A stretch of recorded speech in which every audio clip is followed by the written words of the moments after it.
என் குருவுக்கு சமர்ப்பணம். அவர் இல்லாவிடில் தொலைந்திருப்பேன். அனைவருக்கும் ஆத்ம வணக்கம். சத்குரு பிரம்மஸ்ரீ நித்யானந்த சுவாமிகளுக்கு இந்த சிவசூத்திரத்தை சமர்ப்பிக்கிறோம். என் பேர் யுவராஜ். நான் சத்குரு பிரம்மஸ்ரீ நித்யானந்த சுவாமிகள் கிட்ட உபதேசம் வாங்கி பல வருடங்களாக பயிற்சி பண்ணிட்டு இருந்தோம். இப்போது இந்த சிவசூத்திரம்ன்றத குரு ஸ்ரீனிவாசன் தலைமையில் நம்ம இப்போ ஆரம்பிச்சிருக்கோம். இதுக்கு முக்கிய காரணமாக என்ன இருக்குன்னா, நாம் பல கோயில்களுக்கு நம்ம போயிருக்கோம், கடவுளை நம்ம கும்பிடுறோம். ஆனால் நம்மளுக்கு கஷ்டங்கள் தீர்றது கிடையாது. நம்மளுக்கு ஒரு இன்பமான ஒரு விஷயம் வரும்போது அதுக்கு காரணம் நம்ம தான் அப்படின்னு நினச்சிக்கிறோம். ஆனால் இதே துன்பம் வரும்போது நம்ம என்ன பண்ணுறோம், கடவுள் மேலே ஈஸியாக பழிய போட்டுடுறோம். ஸோ இது ஏன் இந்த ஏற்றத்தாழ்வுகள் நம்மளுக்கு வந்துட்டுருக்கு? இப்போது இந்த உலகத்தில் பணக்காரங்க இருக்காங்க, ஏழைங்க இருக்காங்க, ரெண்டு பேருமே இருக்காங்க. ஏன் இந்த ஏற்றத்தாழ்வுகள் வருது? ஸோ அப்படி நம்ம யோசிக்கும்போது கடவுள் அப்போ நம்மளை என்ன பண்ணிகிட்ருக்காரு? பணக்காரங்களுக்கு பணத்தை கொடுத்துட்ருக்காரா, இல்லை ஏழைங்களுக்கு கஷ்டத்தை கொடுத்துட்ருக்காரா? உண்மையில பார்க்க போனால் கடவுள் எதையுமே செய்யறது கிடையாது. ஏழைகளுக்கு அவர் துன்பத்தை கொடுக்கறது கிடையாது, பணக்காரங்களுக்கு அவர் இன்பத்தையும் கொடுக்கறது கிடையாது. அவரோட வேலை எல்லா உயிர்களையும் சமநிலையிலையும் சமமாக பார்க்கறது தான் இறைவனோட முக்கிய கடமையாக இருக்கு. நாம் இப்போ துன்பம் வரும்போது என்ன பண்ணுறோம்? நம்ம கோயிலுக்கு போகிறோம். இப்போ கோயிலுக்கு போயிட்டு நம்ம என்ன பண்ணுறோம், அங்கே இருக்கிற சாமி எந்த சாமி இருக்காங்களோ நம்ம அவங்கள நம்ம வணங்குறோம். அப்படி வணங்கும்போது நம்மளுக்கு அந்த கஷ்டம் தீருதானா? தீர்றது கிடையாது. அப்போ நம்மளுக்கு கஷ்டம் கொடுக்கறது எது? அப்போ நம்மளுக்கு எது கஷ்டம் கொடுக்குது? ஸோ நம்ம கர்ம வினைகள். நம்ம ஒரு வழியாக ஏதோ ஒரு ஜென்மத்திலேயோ இல்லை ஏதோ ஒரு பிறவியிலோ நம்ம என்ன பாவம் பண்ணியிருந்தாலுமே அது நம்மளுக்கு தொடர்ந்து வந்துக்கிட்டு தான் இருக்கும். நம்மளை தொடர்ந்து வர பாவங்கள் புண்ணியங்கள் எல்லாமே நம்ம ஒரு காலத்தில் அனுபவிச்சு தான் ஆகணும். இதை உணர்றது தான் பார்த்தீங்கன்னா வாழ்க்கையில் கடவுளை நம்ம நோக்கி போகிற முதல் படிநிலையாக இருக்கும். அப்போ நம்ம கோயிலுக்கு போகிறோம், அப்போ கோயிலில் சாமி இல்லையா அப்படின்னு கேட்டால் நிச்சயமாக அங்கே ஒரு சக்தி இருக்குது. அது யாராலையுமே மறுக்க முடியாது. ஏன்னா எல்லா கோயில்களுமே எல்லா வழிபாட்டு தலங்களுமே நம்ம சித்தர்களால் மட்டும்தான் அமைய பெற்றது. அவங்களுக்கு தெரியும் நம்மளுக்கு என்ன மாதிரி அங்கே போனால் மனநிலை மாறுதுன்றது அவங்களுக்கு நிச்சயமாக அதுக்கேற்ற மாதிரி தான் எல்லா கோயிலையுமே வடிவமைச்சு வச்சுருக்காங்க. அப்போ நம்ம அங்கே கோயிலுக்கு போகிறோம்னா அங்கே இருக்கிற விக்கிரகத்தை நம்ம பார்க்குறோம், அங்கே இருக்கிற சாமி சிலையை நம்ம பார்க்குறோம். நம்ம பார்க்கும்போது ஒவ்வொரு சிலையும் பார்த்தீங்கன்னா நம்மளுக்கு ஒவ்வொரு யோக முத்திரைகளையோ இல்லை யோக நிலையோ உணர்த்துறது தான் அங்கே நம்மளுக்கு சிலையாக வடித்து வச்சுருக்காங்க. இப்போ உதாரணத்துக்கு நம்ம சிவனை பார்க்குறோம். சிவனை பார்க்கும்போது சிவன் நம்மளுக்கு ரெண்டு விதமாக தெரிகிறாரு. ஒன்று பார்த்தீங்கன்னா அருவுருவமாகவும் உருவமாகவும் இருக்காங்க. இப்போ அருவுருவம்னா நம்ம லிங்க வடிவத்தில் சிவனை வழிபடுறோம் கோயிலுக்கு போயிட்டு. இதே உருவமாக வழிபடும் போது நம்ம என்ன பண்ணுறோன்னா சிவனை ஒரு தியான நிலையிலையோ இல்லை தியான முத்திரையை வச்சுக்கிட்டோ நம்ம அந்த படத்தை நம்ம பார்க்குறோம், இல்லை சிலையை நம்ம பார்க்குறோம். அப்போது இறைவன் ஏன் தியான நிலையில் இருக்கான்னு நம்ம என்னைக்காவது யோசிச்சு பார்த்துருக்கோமா? இப்போ நீங்கள் ஐயப்பன் கோயிலுக்கு 48 நாள் விரதம் இருந்து நாளை போட்டு ஸோ அந்த விரதத்தில் நீங்கள் நம்ம எந்த ஒரு தப்பும் பண்ணாமல் மனசில் ஒரே சிந்தனையாக இருந்து அந்த 48 நாள் நம்ம விரதம் இருந்து பிரம்மச்சரிய விரதம் இருந்து நம்ம கஷ்டப்பட்டு அந்த எல்லா மலைகளையும் ஏறி இறங்கி கடைசியில் நீங்கள் போய் ஐயப்பனை தரிசிக்கும் போது நீங்கள் எல்லாருமே ஐயப்பனை என்னவா பார்க்குறீங்க? அங்கே ஒரு கடவுள் இருக்காரு அப்படின்னு தான் பார்க்குறீங்க. ஆனால் அந்த கடவுள் ஏன் அப்படி உக்காந்துட்டு இருக்காருன்னு நம்ம பார்க்கறது கிடையாது. அவர் கையை ஏன் சின்முத்திரையில் வச்சிருக்காருன்னு நம்ம எதுவும் பார்க்கறது கிடையாது. அவர் உட்காந்துருக்கிற பொசிஷன் என்ன அப்படின்றது நம்ம பார்க்கறது கிடையாது. இதுதான் முக்கியமாக நம்ம பார்க்க வேண்டியது. அவர் உட்காந்துருக்கிற அந்த பொசிஷன் பார்த்தீங்கன்னா யோக முத்திரையில் அவர் உட்காந்துட்டு இருக்காரு. அவர் வச்சிருக்கிற கை சின்முத்திரையில இருக்கிறது. இது எல்லாமே என்ன உணர்த்துதுன்னா உங்க மனசுக்குள்ள மன அமைதியை ஏற்படுத்துறது தான் இந்த யோக முத்திரையும் சின்முத்திரையோடைய அந்த ஒரு தன்மை. ஸோ அதை நம்ம யாருமே பார்க்கறது கிடையாது. சரி போகிறோம், கோயிலுக்கு போகிறோம், போயிட்டு வந்தோம், நம்ம கஷ்டங்கள்லாம் போதா? இல்லை. அப்போ நம்ம ஏன் அந்த கஷ்டத்தை நம்ம கடவுள் போக்குறது இல்லை? அப்போ அது காரணம் வந்து முக்கியமாக இருக்கிறது நம்மளுடைய வினைகள், வினை பயன். ஏன்னா நம்ம என்ன பண்ணுறோமோ அதுக்கேற்ற மாதிரி நம்ம வாழ்க்கை அமையுது. நம்ம நல்லது பண்ணுறோமா நம்மளுக்கு வாழ்க்கை வந்து நல்லா இருக்கும். நம்ம கெட்டது பண்ணுறோமா நம்ம வாழ்க்கை கெட்டது தான் நடக்கும். கெட்டது பண்ணுறவங்களுக்கு நல்லதாக நடக்கும். அப்போ நம்ம அதை யோசிக்கிறதே கிடையாது. ஏதோ ஒரு விதத்தில் நம்ம வந்து ஒரு பாவம் பண்ணியிருக்கோம். இறைவன் வந்து இப்போ நீங்கள் கேள்விப்பட்டிருப்பீங்க, அரசன் வந்து அன்று கொள்வான், இறைவன் வந்து நின்று கொள்ளும். அதுக்கு என்ன அர்த்தம்? அரசன்றது வந்து பார்த்தீங்கன்னா அன்னைக்கே அந்த தண்டனையா அந்த அந்த அந்த அந்த குற்றவாளிக்கு தண்டனை கொடுக்குறாங்க. ஆனால் இறைவன் வந்து அந்த மாதிரி கிடையாது. எத்தனை பிறவை எடுத்தாலும் அந்த அந்த தண்டனை நம்ம தொடர்ந்து தான் வந்துட்டு இருக்கு. இந்த புரிதலோட சரி ஓகே, நம்ம பாவம் பண்ணியிருக்கோம், வினை பண்ணியிருக்கோம், நம்ம இப்போ என்ன பண்ணணும், அடுத்த படிநிலைக்கு நம்ம எப்படி போகணும், இதை பத்தி யோசிக்கணும். இதை பத்தி யோசிக்கும் போது அப்போ கடவுள் யாரு, அப்போ உண்மையான கடவுள் எங்க இருக்காரு அப்படின்ற ஒரு கேள்வி நமக்குள்ள எப்பவுமே உருவாகணும். அப்போ அந்த கடவுளை தேடி நம்ம எப்படி பயணிக்கணும், அப்போ அந்த கடவுளை அடையறதுக்கு என்ன வழி? இப்போ நம்ம வந்து இப்போ பாவம் பண்ணிக்கிட்டே இருக்கோம், இல்லை புண்ணியம் பண்ணிக்கிட்டே இருக்கோம். இப்போ எல்லா பிறவியும் அப்போ நம்மளுக்கு வந்து தானே இருக்கும். அப்போ பிறவியே எடுக்காத அளவுக்கு மரணமில்லா பெருவாழ்வு கிடைக்கணும், பிறவியே இருக்கக்கூடாது அப்படின்றதுக்கு நம்ம அப்போ அடுத்த படிநிலைக்கு நம்ம எப்படி போக முடியும்? இன்பமும் சரி துன்பமும் சரி நம்மளால மட்டும்தான் நம்மளுக்கு வருது. அதை போதுமான அளவுக்கு நம்ம புரிஞ்சுக்கிட்டு அப்போ இறைவன் உண்மையா எங்க இருக்கான் அப்படின்ற தேடுதல் தான் வந்து இந்த சிவசூத்திரம். இப்போ இங்க நம்ம என்ன பண்றோம்னா, வர அபியாசிங்களுக்கு வரவங்களுக்கு எல்லாருக்குமே வந்து உபதேசம் வழங்குறோம். என்ன உபதேசம் வழங்குறோம்? நாங்க வந்து பயிற்சி பண்ற அந்த பயிற்சி பண்ணி எங்க நிலையை நாங்க அறிஞ்சு எங்க நிலையை வந்து ஐயாவே எடுத்து சொல்லி இப்போ அது மூலயமா வந்து நாங்க மற்றவங்களுக்கு அந்த பயிற்சியை கொடுக்கலான்னு தான் இருக்கோம். இப்போ நாங்க இதுக்கு முன்னாடி ஐயாவோட ஆசிரமத்தில் இருந்தோம். அங்க சில கருத்து முதல் எங்களுக்குள்ள இருந்தது. ஸோ நாங்க வந்து ஒரு 7 பேர் 8 பேர் வந்து நாங்க அங்கிருந்து பிரிஞ்சு வந்துட்டோம். பிரிஞ்சு வந்து இப்போ இந்த சிவசூத்திரம்ன்ற ஆசிரமத்தை வந்து ஓபன் பண்ணியிருக்கோம். இதுல வந்து எல்லாருக்குமே வந்து முக்கியமா வந்து இறை தேடல் உள்ள எல்லாருக்குமே வந்து இந்த சிவசூத்திரத்தில் உபதேசம் வழங்கப்படும். அதுக்கு சில ரூல்ஸ் அண்ட் ரெகுலேஷன்ஸ் எல்லாமே இருக்கு. என்ன ரூல்ஸ் அண்ட் ரெகுலேஷன்ஸ் இருக்குன்னா, முதல்ல வந்து வெள்ளை ஆடை தான் உடுத்தணும். இப்போ ஆண்கள் இருக்காங்கன்னா வெள்ளை வேஷ்டி வெள்ளை ஷர்ட் போடுறது நல்லது. இப்போ பெண்கள் இருக்காங்கன்னா அவங்களுக்கு அந்த வெள்ளை புடவை அதை வந்து அவங்க ஃபாலோ பண்ணணும். ரெண்டாவது, மாமிசமோ இல்லை வந்து மதுபானமோ இதெல்லாம் வந்து தவிர்க்கிறது முக்கிய காரணமாக இருக்கும். இதெல்லாம் வந்து தவிர்த்துட்டோன்னா நம்ம வந்து இறைவனோட அடுத்த படிநிலைக்கு தேர்றதுக்கு நம்ம போகிறோம். அப்படி வந்து அந்த மாதிரி இருக்கிறவங்க யாராக இருந்தாலும் இங்கே வந்து உபதேசம் வாங்கிக்கலாம். நம்ம வந்து ஏன் வந்து உபதேசம் கொடுக்குறோன்னா, இது வந்து யோகக்கலை. இது வந்து நம்ம என்ன பண்ணுறோம், நம்மளுடைய இந்த பிறவி பயனை தீர்த்து இறைவன்னா யாருன்னு உணர்ந்து அந்த இறைவனை நம்ம சேர்ந்து பிறவா நிலை அடையணும் அப்படின்றது தான் வந்து இந்த சிவசூத்திரத்தோட முக்கிய நோக்கமே. இதுல வந்து நான் வந்து கத்துக்கிட்டேன், எனக்கு வந்து துன்பங்கள் போகுமா, போகாது. இன்பங்கள் பெருகுமா, பெருகாது. அப்ப ஏன் நான் இதை கத்துக்கணும்?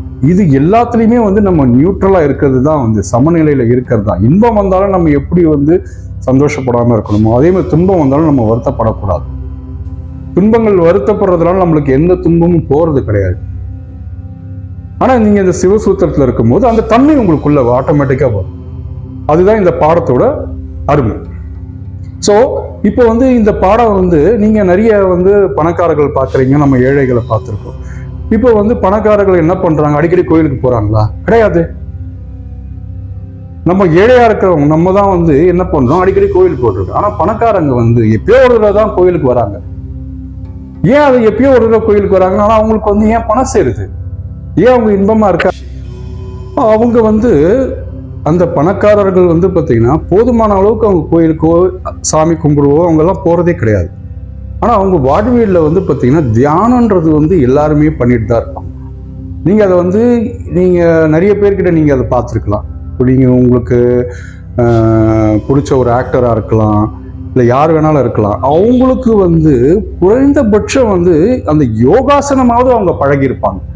அந்த யோகாசனத்துல அவங்க மனசை வந்து ஒருநிலைப்படுத்திக்கிறதுக்காவது அவங்க பழகியிருப்பாங்க. அப்போ நம்ம வந்து என்ன பண்றோம்னா வந்து கோயிலா நம்ம சுத்திட்டு இருக்கோம். அவங்க எப்பயோ தான் கோயிலுக்கு போறாங்க. அவங்கள வந்து நம்ம வந்து குறை சொல்றதுக்கும் நம்ம கிடையாது. ஆனா அவங்க வாழ்வியல்ல அது கலந்து இருக்குன்றத நம்ம வந்து புரிஞ்சுக்கிறது கிடையாது. அதுதான் என்னுடைய வாதம். அப்போ இந்த உபதேசம் கொடுக்கறது வந்து பாத்தீங்கன்னா, உங்களுக்கு வந்து இப்போ நீங்க வெளி இடத்துக்கு போறீங்க, நிறைய இடத்துல இந்த உபதேசம் கொடுக்குறாங்க. யாருக்கிட்டையும் நம்ம வந்து கொடுக்கல, யாரும் பண்ணல அப்படின்னு சொல்ல முடியாது. நிறைய இடத்துல கொடுக்குறாங்க. ஆனா நிறைய பேர் என்ன பண்றாங்கன்னா 10,000 ரூபாய், 20,000, 50,000 ரூபாய் என்னென்னமோ சார்ஜ் பண்றாங்க. அவங்கள நம்ம குறை சொல்ல முடியாது. அது அவங்களோட விருப்பம். அது ஆனா அப்ப வந்து அந்த ஏழைங்களுக்குன்னு வரும்போதோ இல்ல வந்து கஷ்டப்படுறவங்களுக்குன்னு வரும்போது அப்போ நம்ம வந்து என்ன பண்றது? இதுதான் மெயினா இருக்கிற நோக்கம். எல்லாருக்குமே இந்த உபதேசம், இந்த இந்த இந்த இறைத்தேடல் வந்து எல்லாருக்குமே வரணும். அதுக்கு சிவசூத்திரம் ஒரு சிறந்த உதாரணமா இருக்கும். இப்போ நீங்க வந்து இங்க இருக்கிற உபதேச குருமார்கள்ல இருக்கட்டும், இல்ல வந்து குரு பிரம்மஸ்ரீ சீனிவாசன் சுவாமிகளா இருக்கட்டும், இவங்க எல்லாருமே வந்து ஆல்ரெடி வந்து உபதேசம் கொடுக்கறதுக்கு பயிற்சி எடுத்திருக்கவங்க தான். இந்த உபதேசம் கொடுக்கறதுக்குன்னே வந்து ஒரு தனி என்ன சொல்றது, ஒரு தனி பயிற்சி எடுக்கணும். என்னன்னா வந்து இப்போ ஒருத்தர் வந்து ஒரு உபதேசம் கொடுக்கிறார், ஒரு குருமார் வந்து உபதேசம் கொடுக்கிறார். அப்ப அந்த குருமார் வந்து என்ன பண்ணுவார்? அந்த குருமாதர் வந்து அந்த அவர்கிட்ட வர சீடனுக்கு தன்னுடைய ஆன்ம சக்தியில ஒரு பகுதியை வந்து அந்த சீடனோட உடம்புல வந்து அவர் செலுத்துறார். இப்போ ஒரு குருமார் வந்து அப்போ வந்து அந்த இறை சிந்தனையில இருந்தா மட்டும்தான், அந்த இறை தன்மையில இருந்தா மட்டும்தான் அவரு அந்த ஆன்ம ஆற்றலை வந்து அந்த சீடருக்கு செலுத்த முடியும். சரிங்களா? இப்ப இதே வந்து ஏதோ ஒரு குருமார் வந்து அவருடைய என்ன சொல்றது, அவர் வந்து ஒரு யாரையோ ஒருத்தர் பழிவாங்கிற நினைப்புல இருக்காரு, இல்ல வந்து பணத்தாசையில இருக்காரு அப்படின்னு வரும்போது, அப்போ அந்த உபதேசம் கொடுக்கும் போது அந்த சீடனுக்கு எது உள்ள போகும்? கரெக்ட் தானுங்களே? அப்ப எது உள்ள போகும்? அப்ப அந்த பணத்தாசையும் இல்ல அந்த பழிவாங்கிற உணர்ச்சி தானே அந்த உபதேச குருமா, அந்த உபதேசம் மூலியமா அந்த சீடனுக்கு போகும். அப்ப எப்படி அந்த உபதேச குருமார்னால வந்து கரெக்டான உபதேசம் கொடுக்க முடியும்? அப்போ அந்த உபதேசம் கொடுக்கறதுக்குன்னே சில ரூல்ஸ் அண்ட் ரெகுலேஷன்ஸ் இருக்கு. என்னன்னா வந்து அவங்களுக்கு வந்து அந்த அந்த கோபம், அப்புறம் வந்து அந்த பழிவாங்கிற உணர்ச்சி, காமம், இது எல்லாத்தையுமே வந்து அவங்க அடக்கி அந்த மனசை வந்து பக்குவப்படுத்தி, ஓகே, இறை சிந்தனை இருந்தா மட்டும்தான் அந்த கொடுக்கிற உபதேசம் வந்து அந்த சீடனுக்கு போய் சேரும். அந்த சீடன் வந்து நல்ல நிலையில இருப்பாங்க. இப்போ எங்க ஆசிரமத்துல வந்து என்ன நடந்தது, இப்போ பழைய ஆசிரமத்துல நாங்க இருந்தோம். அப்போ வந்து எங்களுக்கு அங்க சில கருத்து மோதல்கள் இருந்ததுனால நாங்க வெளியே வந்துட்டோம். இப்போ அந்த ஆசிரமம் வந்து பாத்தீங்கன்னா நடந்துட்டு இருக்கு, அந்த ஆசிரமம் நடந்துட்டு தான் இருக்கு. இப்போ இந்த ஆசிரமம் திருப்பி எதுக்கு ஆரம்பிச்சிருக்கோம்? அவங்கள பழிவாங்கிறதுக்கோ இல்ல அந்த மாதிரி கிடையாது. இப்போ எங்க குரு ஸ்ரீனிவாசன் கிட்ட வந்து இதுக்கு வந்து நிறைய பேர் நான் வந்து டிஸ்கஸ் பண்ணாங்க. அப்போ வந்து என்ன ஆச்சுன்னா, ஒருத்தர் வந்து கேட்கிறாரு, இந்திரசாமி இந்த மாதிரி வந்து நீங்க இந்த மாதிரி வந்துட்டீங்க, அப்போ அவங்கள சும்மா விடக்கூடாது. அவரு வந்து சிம்பிளா ஒரு வார்த்தை தான் சொன்னார், சாமி நான் வந்து நான் ஆன்மாவை தான் பார்க்கிறேன், அவங்கள வந்து நான் வேற மனுஷனா பார்க்கல, நான் ஒரு ஆன்மாவா தான் பார்க்கிறேன். நான் எதுக்கு சாமி அவங்கள போய் வந்து பழி வாங்கணும்? நான் உபதேசம் கொடுக்கிறேன், நான் வந்து ஒரு குருவா இருக்கிறேன், நான் அந்த தன்மையில நான் போகக்கூடாது சாமி. நான் போனோம்னா நான் கொடுக்குற சீடனுக்கும் அந்த தன்மை போகும். எத்தனை குருனால அந்த மாதிரி சொல்ல முடியும்? புரிஞ்சுக்கிட்டீங்களா? சோ அப்போ அந்த குருமார்கள் எல்லாருமே வந்து எல்லா உணர்ச்சிகளையுமே, எல்லா கோபத்தையும், எல்லா உணர்ச்சிகளையும் கண்ட்ரோல் பண்ணி தான் வந்து இந்த நிலைக்கு வந்து எல்லாருமே பண்றாங்க. இப்படி ஒரு குருமார்கள் இருக்கிற இடத்துல நம்ம உபதேசம் வாங்குறது எல்லாருக்குமே சால சிறந்தது. எங்களுக்கு வந்து இந்த ஆசிரமம் வந்து நல்லா வளரணும், நாங்கள் ஐயா வச்சிருக்கிற ஆசிரமும் நல்லா வளரணும். இதுதான் எங்களுடைய நோக்கமே. இது அவங்களுக்கு போட்டியாவோ இல்லை வந்து அவங்கள வந்து ஒரு வெறுப்பு கிரியேட் பண்ணுறதுக்கோ, இது வந்து எதிர்கட்சி அரசியலோ ஆளுங்கட்சி அரசியலோ அப்படின்றது கிடையாது. அவங்களும் நல்லா இருக்கணும், நாங்களும் நல்லா இருக்கணும், அவ்வளோதான். நாங்கள் எல்லாருமே ஒரு ஆன்மாவாக தான் பார்க்குறோம். எங்களுக்குள்ள வந்து எல்லாருக்குள்ளேயும் இறைவன் இருக்கிறான், அப்படிதான் நாங்கள் பார்க்குறோம். எல்லாருமே அப்படிதான் பண்றாங்க. யாருக்கும் எந்த ஒரு வித்தியாசமுன்றது கிடையாது. எங்களுக்கு நாங்க கத்துக்கிட்ட எங்க குரு கிட்ட இருந்து நாங்க கத்துக்கிற அந்த கலையை குறைஞ்சபட்சம் ஒரு 10 பேருக்காவது சொல்லி மேல எடுத்துட்டு வரோன்றதா இந்த சிவசூத்திரத்தோட நோக்கம். நாங்க உடனே ஆசிரமம் ஆரம்பிச்சிட்டோம், 1000 பேர் வரணும், 300 பேர் வரணும் அப்படின்றதே எங்களோட நோக்கம் கிடையாது. 10 பேர் இல்லைங்க, ஒருத்தர் வந்து கத்துக்கிட்டா கூட வந்து எங்களுக்கு அது இங்க பிறவி பயனை நாங்க அடைஞ்சதுக்கு ஈக்குவலா தான் இதை நாங்க பாக்குறோம். இதுல வேற எதுவுமே கிடையாது சாமி. அந்த மாதிரி ஒரு குரு இருக்கிற இடத்துல நம்ம உபதேசம் வாங்கிறது எவ்வளவு நல்ல விஷயம், அதை நீங்க யோசிச்சுக்கோங்க. யாருக்குமே வந்து இது வந்து இந்த மாதிரி பண்றது கிடையாது. இது கேள்விப்பட்டவொடனே நான் சொன்னது வந்து ஒரே வார்த்தை தான். குரு கிட்ட போய் நான் சொன்னேன், சுவாமி நீங்க சிவசூத்திரம் ஆரம்பிச்சிருக்கீங்க, ரொம்ப நல்லது. இதுல குப்பை அள்ளுற பொறுப்பாவது எனக்கு கொடுங்க, குப்பை அள்ளுற பொறுப்பாவது எனக்கு கொடுங்க, அது எனக்கு போதும் சாமி. ஏன்னா வந்து அந்த உபதேசம் கொடுக்கறதுக்கு முதல்ல நம்மளுக்கு தகுதி இருக்கான்னு பார்க்கணும். நம்ம இப்ப என் மனசுக்குள்ள நான் வந்து ஒருத்தவங்களை பழி வாங்குறதோ இல்லை வந்து அவங்களுக்கு போட்டியா பண்றதோ இல்லை வந்து எனக்கு காம உணர்ச்சி அதிகமா இருக்கிறதோ இல்லை எனக்கு கோபம் அதிகமா வருது, குரோதம் அதிகமா வருது, இது எல்லாமே வந்து ஃபர்ஸ்ட் நான் வந்து என்னை எவாலுவேட் பண்ணணும். நான் வந்து என்ன சுய பரிசோதனை பண்ணணும். இதெல்லாம் இருக்கா இல்லையா, இந்த தகுதியெல்லாம் நம்மளுக்கு கொடுக்கலாமா வேணாமா அப்படின்றத நான் சுய பரிசோதனை. இப்போதைக்கு எனக்கு நீங்க அந்த குப்பையோட பொறுப்பாவது நீங்க கொடுங்க சாமி அப்படின்னு தான் நான் கேட்டேன் அவர்கிட்ட. அவர் வந்து என்கிட்ட சில விஷயங்கள்லாம் பேசினாரு.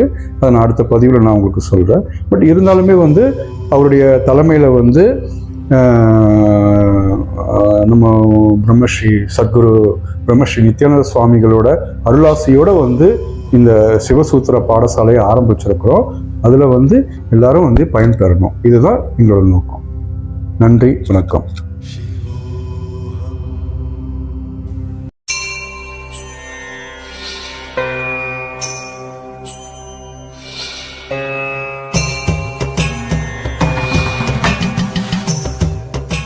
என் குருவுக்கு சமர்ப்பணம். அவர் இல்லாவிடில் தொலைந்திருப்பேன்.